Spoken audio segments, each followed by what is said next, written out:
하나님 말씀 함께 봅니다. 함께 보실 하나님 말씀은 구약 성경 열왕기상 4장 20절에서 34절 말씀입니다.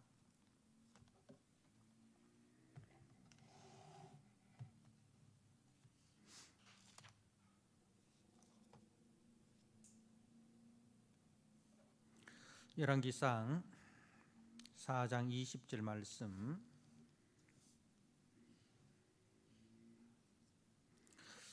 유다와 이스라엘의 인구가 바닷가의 모래같이 많게 되매 먹고 마시며 즐거워하였으며 솔로몬이 그 강에서부터 블레셋 사람의 땅에 이르기까지와 애굽 지경에 미치기까지의 모든 나라를 다스림으로 솔로몬이 사는 동안에 그 나라들이 조공을 바쳐 섬겼더라. 솔로몬의 하루의 음식물은 가는 밀가루가 30고루요 굵은 밀가루가 60고루요 살찐 소가 10마리요 초장에 소가 20마리요 양이 100마리이며 그 외에 숫사슴과 노루와 암사슴과 살찐 새들이었더라.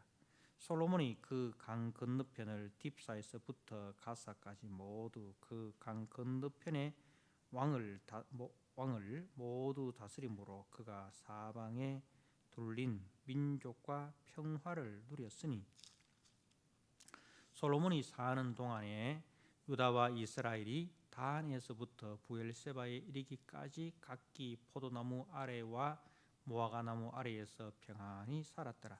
솔로몬의 병거의 말 외양간이 4만이요 마병이 12,000명이며 그 지방 관장들은 각각 자기가 맡은 달에 솔로몬 왕과 왕의 상에 참여하는 모든 자를 위하여 먹을 것을 공급하여 부족함이 없게 하였으며 또 그들이 각기 직무를 따라 말과 준마에게 먹일 보리와 꼴을 그 말들이 있는 곳으로 가져왔더라. 하나님이 솔로몬에게 지혜와 총명을 심히 많이 주시고 또 넓은 마음을 주시되 바닷가의 모래같이 하시니 솔로몬의 지혜가 동쪽 모든 사람의 지혜와 애굽의 모든 지혜보다 뛰어난지라. 그는 모든 사람보다 지혜로워서 예스라 사람 에단과 마홀의 아들 헤만과 갈골과 다르다보다 나음으로 그의 이름이 사방 모든 나라에 들렸더라.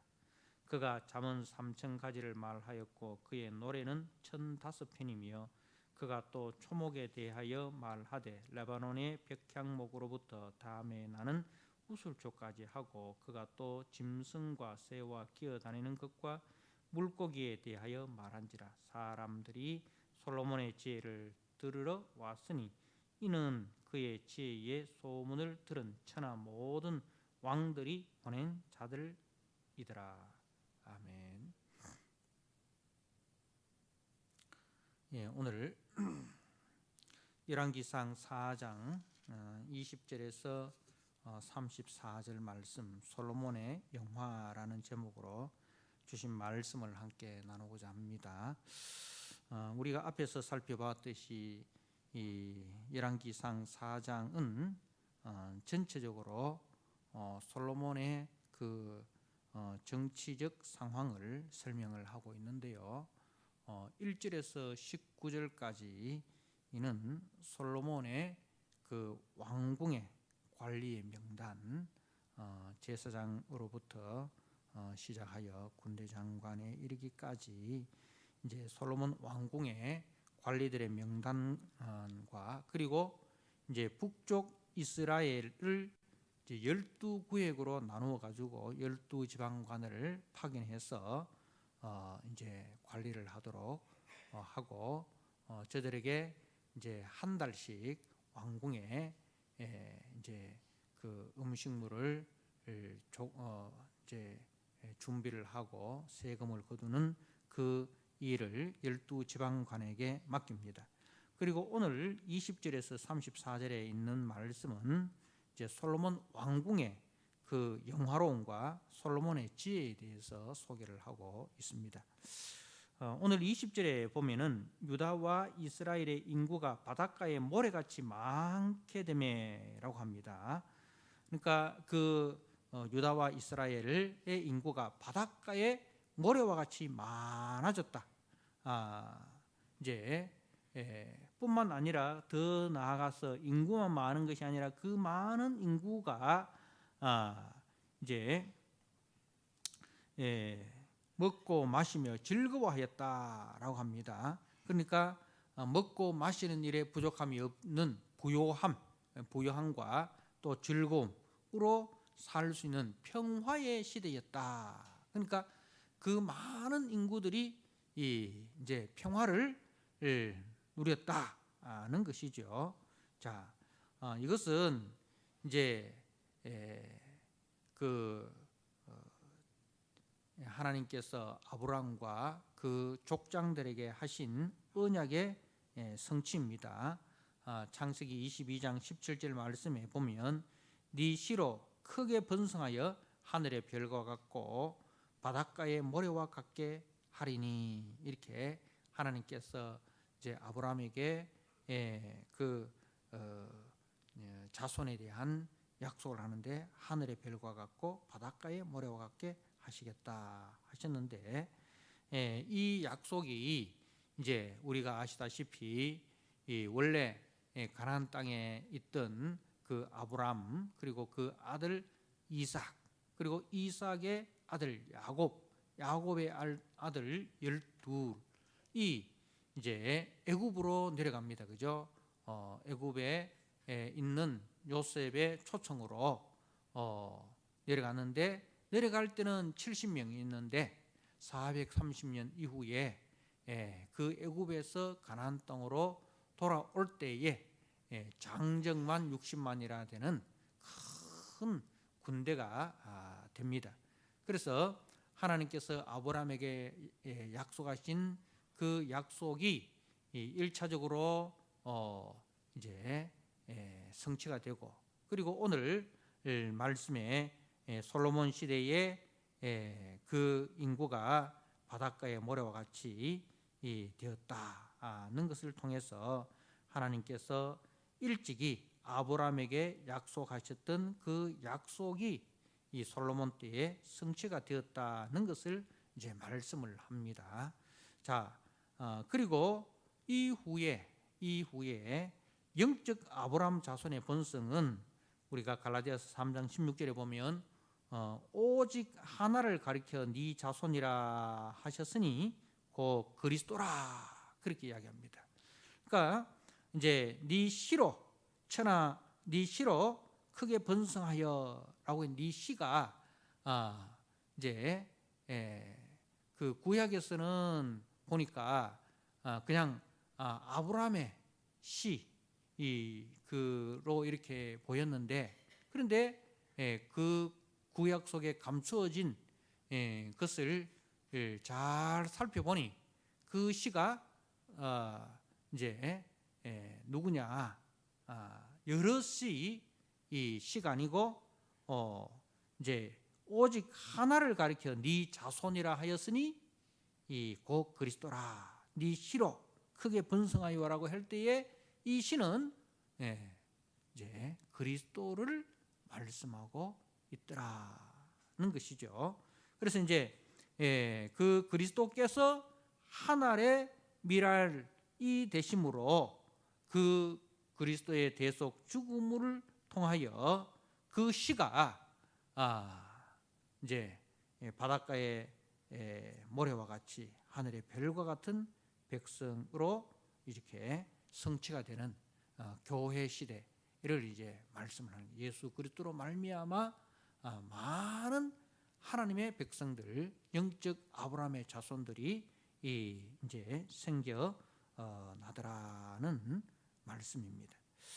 자, 그리고 이제 21절에 보니까 솔로몬이 그 강에서부터라고 되어 있는데, 그 해놓고 이제 그 갈로하고 이 해놨죠. 그 밑에 보니까 뭐라고 되어 있습니까? 그 강을 찾아보니까 유브라데 강이라 되어 있어요. 그죠? 유브라데 강.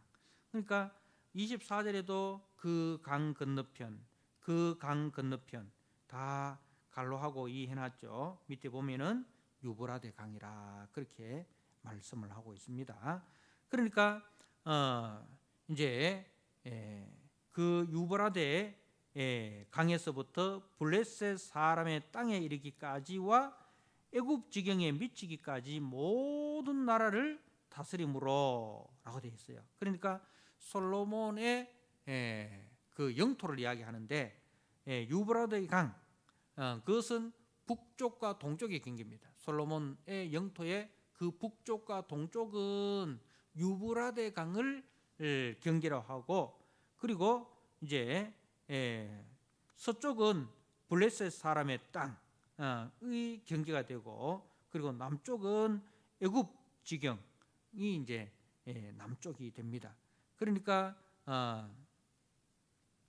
이제 이것은 그 아브라함에게 약속하셨던 그 땅의 성취가 되는 것이죠. 창세기 15장 18절 말씀에 하나님께서 아브라함에게 약속하셨던 그 땅의 성취가 이루어지는 것입니다. 그리고 이제 그 주변 나라들로부터 솔로몬이 이 조공을 받았다. 그래서 솔로몬이 사는 동안에 그 나라들이 조공을 바쳐 섬겼더라.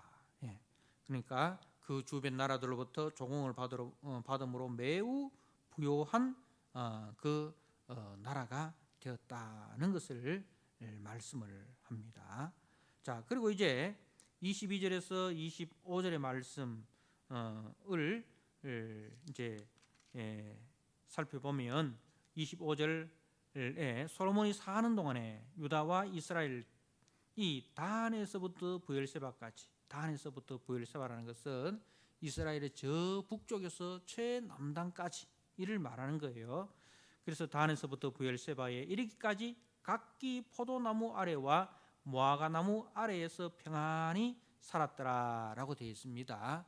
그것은 전번 시간에 이야기했던 이제 그 포도나무 아래와 무화과나무 아래에서 평안히 살았다는 말은 메시아 시대에 대한 예표를 말하는 거예요. 그 메시아 시대가 왔을 때에, 메시아의 시대가 도래했을 때에 바로 이 포도나무와 무화과나무 아래에 평안히 가는 샬롬이 이제 성취가 된다는 것을 이제 말씀을 합니다. 그러니까 솔로몬의 시대는 물질적인 풍요와 또 평화로움이 이루어졌는데 이것은 장차 올 메시아 왕국의 평화를 예표하는 말씀이다.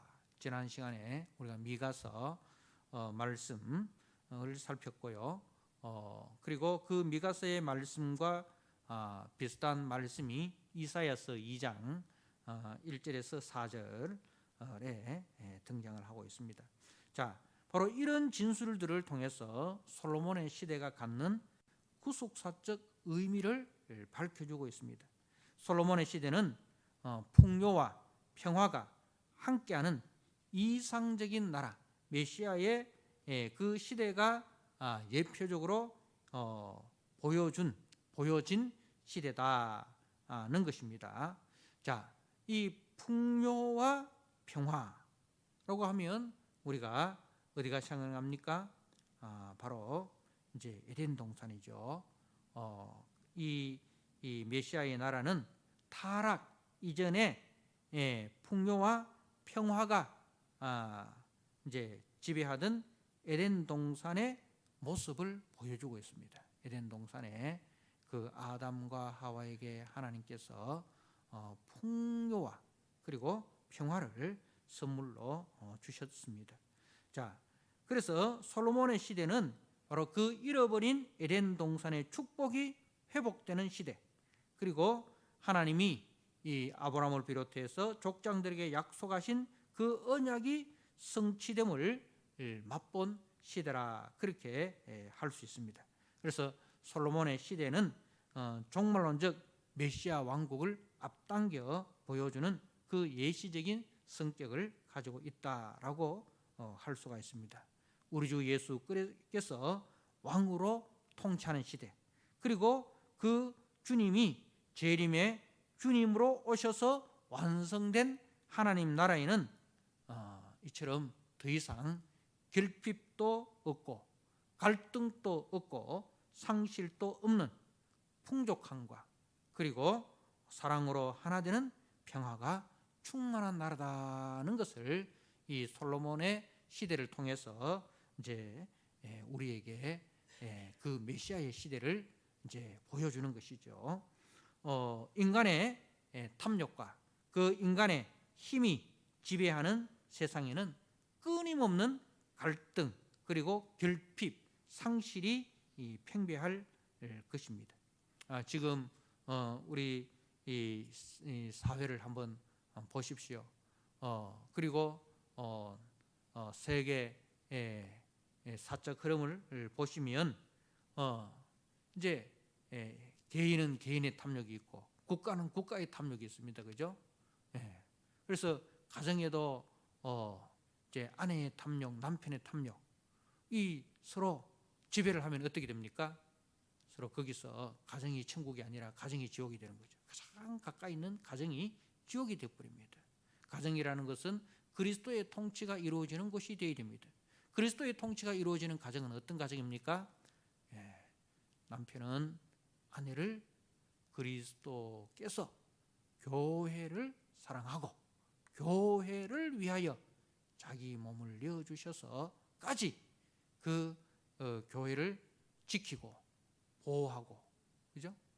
하는 이제 남편은 그리스도의 역할, 보호자의 역할을 하고, 아내는 교회가 그리스도께 순종하는 그 순종의 모습을 보여줍니다.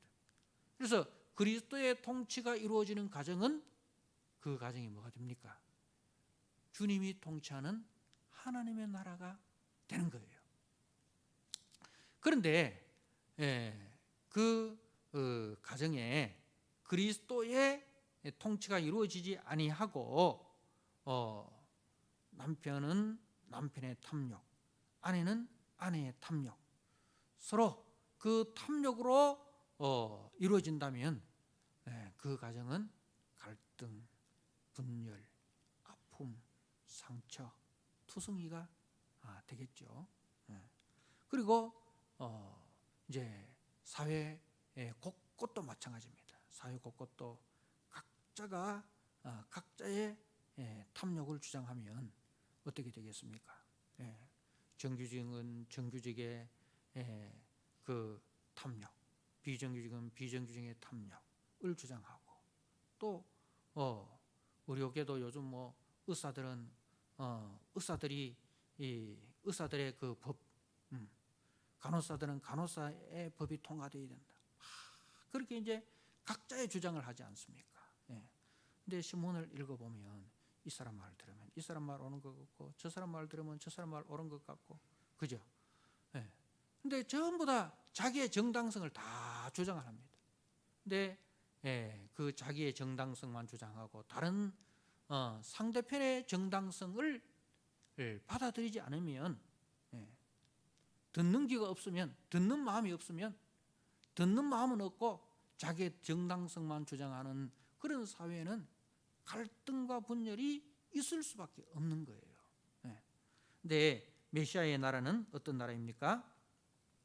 인간의 탐욕과 인간의 힘이 지배하는, 그래서 끊임없는 갈등과 결핍과 상실이 팽배한 나라가 아니라 메시아가 통치하는 나라는 이처럼 이제 듣는 마음이죠. 솔로몬이 듣는 마음, 넓은 마음, 바닷가의 모래같이 넓은 마음, 듣는 마음, 나의 정당성을 주장하기보다 상대방의 정당성을 들어주고 그리스도의 마음으로 이제 상대방의 아픔을 이제 품어주고 상대방을 이해해주고, 그리고 용서해주고 기다려주고, 그리스도의 마음으로 이렇게 나아갈 때에 그 가정, 그 사회, 그 나라는 평화의 나라가 더 풍요로운 나라가 되는 것입니다.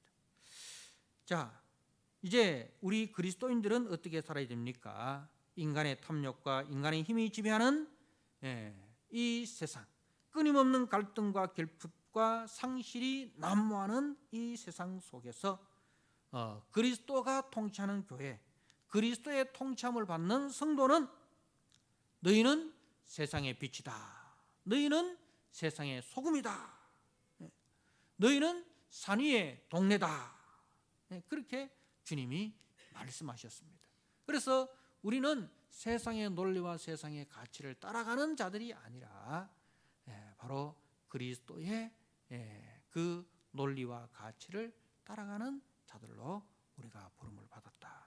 그래서 이제 교회가 장차 올 하나님 나라의 그 맛을 우리가 보여줘야 됩니다.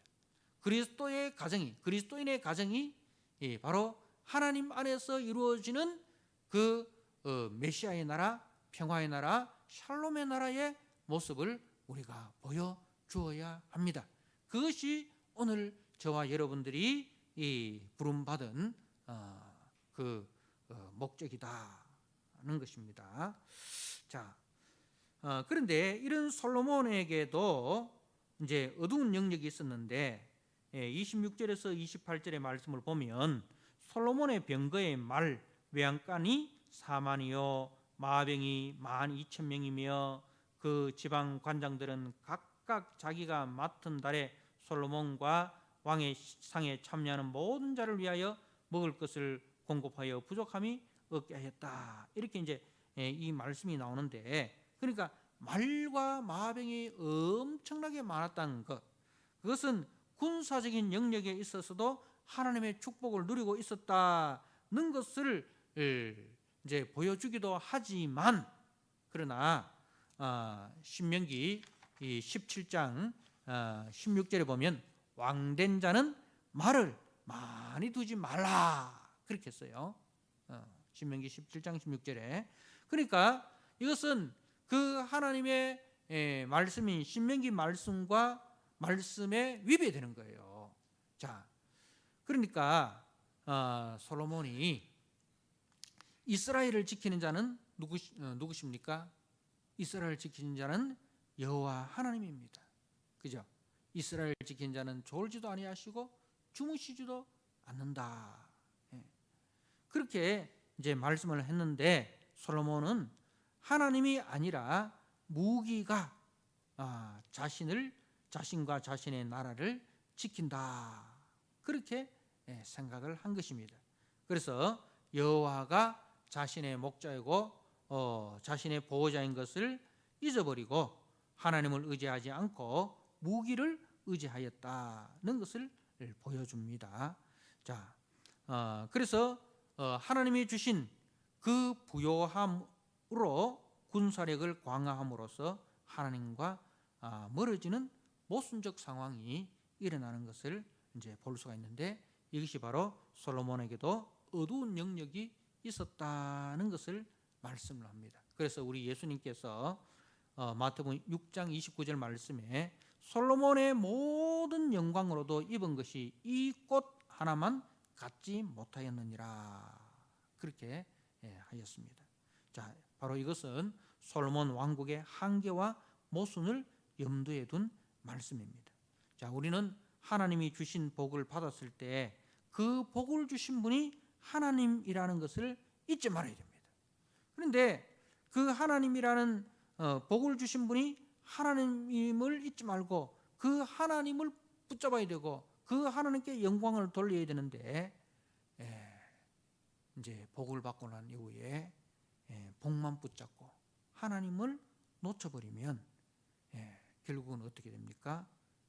복의 눈이 멀어서 하나님을 잃어버리면 복도 잃어버리고 하나님도 잃어버리게 된다는 것을 우리는 알아야 됩니다. 그래서 항상 복을 주신 하나님을 붙들어야 되지, 복 받고 난 뒤에 복만 붙들고 하나님을 놓쳐버리면 이제 복도 하나님도 다 잃어버리는 그런 수치와 아픔을 겪게 된다는 사실을 우리는 솔로몬을 통해서 잘 배워야 할 것입니다. 자, 그리고 하나님께서는 솔로몬에게 지혜와 총명과 넓은 마음을 주시되 바닷가의 모래같이 하셨다라고 29절에 나와 있습니다. 29절에 하나님이 솔로몬에게 지혜와 총명을 심히 많이 주시고 또 넓은 마음을 주시되 바닷가의 모래같이 하셨다라고 합니다. 그러니까 솔로몬보다 더 지혜로운 사람이 없었고 또 그래서 그 지혜를 듣고자 천하 모든 나라에서 솔로몬을 찾아왔습니다.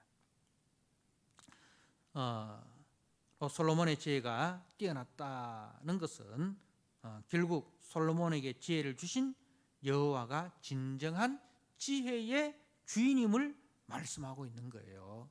이것도 마찬가지예요. 우리가 지혜를 주신 하나님.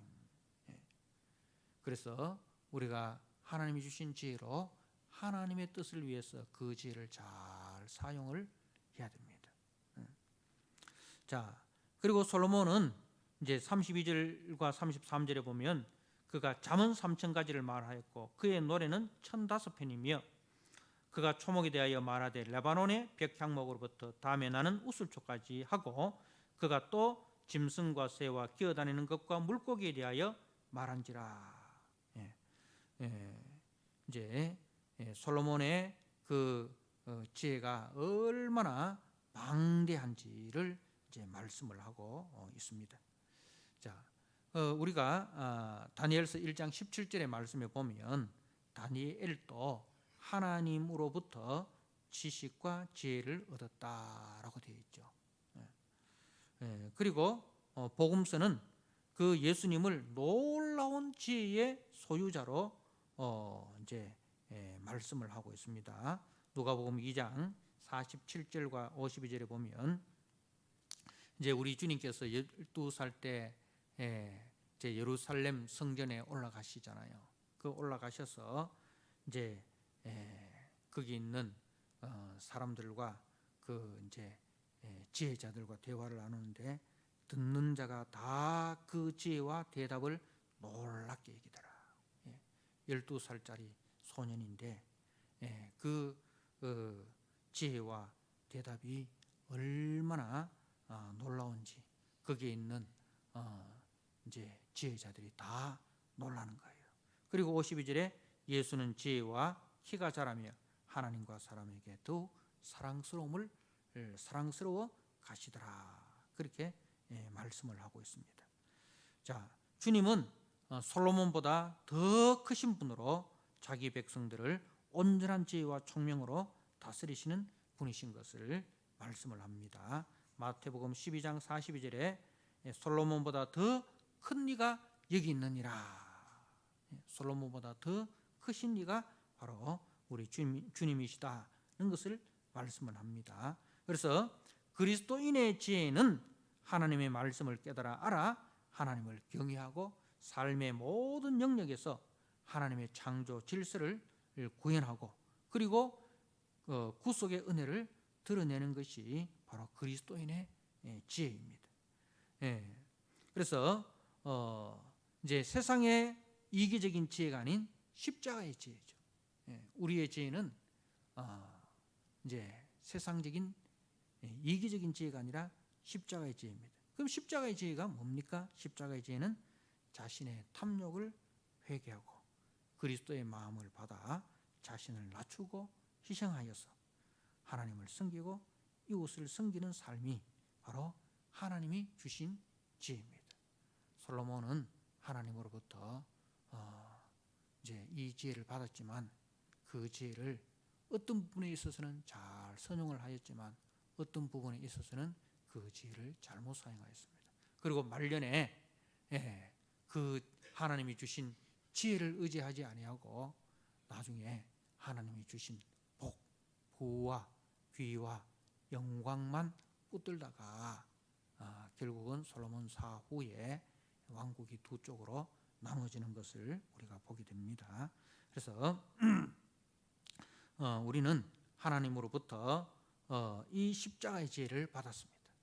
십자가의 지혜는 끊임없이 자신을 돌아보는 것입니다. 자기 속에 하나님의 마음을 아프게 한 것이 있는가, 이웃의 마음을 아프게 한 것이 있는가, 자신을 돌아보아서 날마다 이제 자기의 부족한 것을 채우고 자신의 그 못난 부분들, 잘못된 부분들을 하나님 앞에 회개하고, 그리고 우리 주님께서 하늘의 영광을 다 내려놓으시고 이 땅에 낮고 찬한 사람의 모양으로 오셔서 그 사람을 사랑하셔서 자기 생명을 대속제물로 내어 주셔서 그 사람의 생명을 살리신 그 십자가의 지혜, 그것이 오늘 우리들이 받은 지혜입니다. 이 지혜만이 나를 살리고 가정을 살리고 교회를 살리고 이웃을 살린다는 것을 꼭 기억하시고, 세상의 지혜가 아니라 그리스도의 십자가의 지혜로 하나님께 영광을 돌리고 또 나를 통해서 많은 사람을 옳은 대로 이끌고 많은 사람들을 그리스도께로 인도하는 그런 우리 신실한 지혜로운 우리 성도님들이 다 되시기를, 그래서 이 땅에 그리스도의 풍요와 그리스도의 평화를 나타내는 우리 성도님들 되시기를 주님의 이름으로 부탁드립니다. 아멘. 우리 하나님 아버지, 오늘 우리 하나님께서 솔로몬에게 주신 그 영화를 보았습니다. 하나님 아버지, 이 솔로몬의 시대는 하나님께서 약속하셨던 그 인구가, 또 하나님께서 약속하셨던 그 땅이 회복된 것을 우리가 보았습니다. 하나님께서 아브라함에게 약속하셨던 그 약속이 성취된 것을 보게 됩니다. 그러나 솔로몬보다 더 크신 우리 주님에 의해서 이 땅에 하늘의 별과 같이 바닷가의 모래와 같은 하나님의 백성들이 생겨나고, 그리고 하나님의 통치가 예루살렘과 유다와 사마리아와 땅끝까지 이르러 주님의 몸된 교회가 세워지는 곳에 하나님의 통치가 이루어지는 놀라운 은혜를 우리가 경험하게 되었습니다. 하나님 아버지, 교회가 주께서 주시는 그 은혜의 나라를 보여주는, 세상에 드러내는 빛과 소금의 삶을 잘 살게 하여 주시고, 또 하나님 아버지, 다시 오실 우리 주님으로 말미암아 완성된 하나님 나라를 우리가 소망하면서 이 땅의 평화를 드러내고 이 땅에 그리스도의 풍요를 드러내는 복되고 아름다운 삶을 잘 살아가는 우리 성도들이 되게 하여 주시옵소서. 지혜로우신 우리 주님의 몸된 교회가 주님의 그 말씀을 쫓아서 주님께서 이 땅에 보여주셨던 그 샬롬과 풍요를 우리 교회와 성도들이 가는 곳마다 드러내어 주님께 영광을 돌리고, 또 우리를 통하여 많은 사람들이 옳은 대로 돌이키고 많은 사람들이 그리스도께로 돌아오는 하나님 아버지 축복의 통로로, 구원의 도구로 쓰여지는 우리 성도들 되게 하여 주옵소서. 그리하여 주님 이 땅에 다시 오실 때에 완성된 하나님 나라에서 주님 앞에 칭찬과 존귀와 영광을 받는 지혜로운 5처녀, 지혜로운 5달란트, 2달란트 받은 자처럼 그렇게 주님 앞에 서는 우리 모든 성도들이 되게 하여 주옵소서. 예수님께 하신 이름으로 감사하며 기도드리옵나이다. 아멘.